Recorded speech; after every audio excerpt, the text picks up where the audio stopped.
Good evening, everyone. North Dakota schools have some serious problems to solve when it comes to your kids' safety. And officials say it's going to take big dollars to pay for them.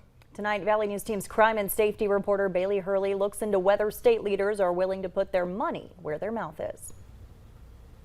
As the former longtime Burleigh County Sheriff, Representative Pat Heinert is no stranger to the security disparity within North Dakota schools. And while he emphasizes many have come a long way over the years, he says he knows there's still a lot to be done.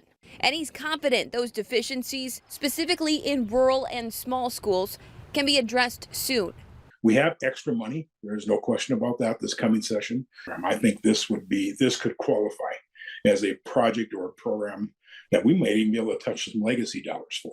But he and other leaders emphasize it won't be an easy task. First, State Superintendent Kirsten Baszler says the best way to understand how much money is needed is for each North Dakota school district to create a priority list of the work needed to make each school as safe as possible. And once we have that data and information, and if we're seeing that there is, great disparity in the safety of our schools among the buildings, then I think that that's some evidence-based arguments that our legislators would listen to. Legislative leaders say it needs to go one step further, saying before an audit can be done, a minimum security standard needs to be established by Baszler's office. In my mind, it would be locked doors, an intercom system, a video system, so you can monitor who's coming and going.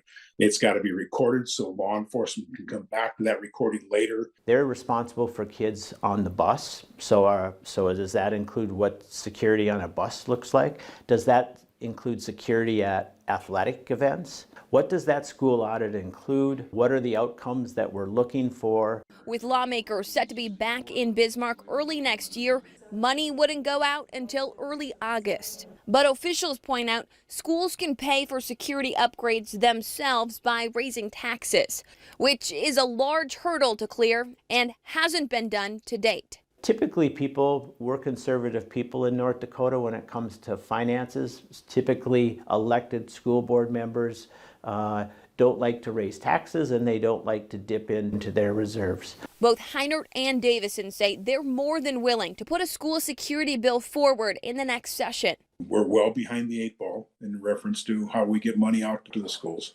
but that doesn't give us the right not to do anything. We need to prove to the parents and the students that we are taking care of them and we are protecting them. But both emphasize, first, they need to hear from you, the teachers, the principals, the education groups from across the state, saying those voices will help ensure work gets done come next session. Reporting in Fargo, Bailey Hurley, Valley News Live. And we're going to continue to follow this by following lawmakers, the state, the school leaders, and the parents on this issue. And there's more to this story. That's on our website, valleynewslive.com, including another report Bailey just did on what types of security issues are out there in districts both big and small.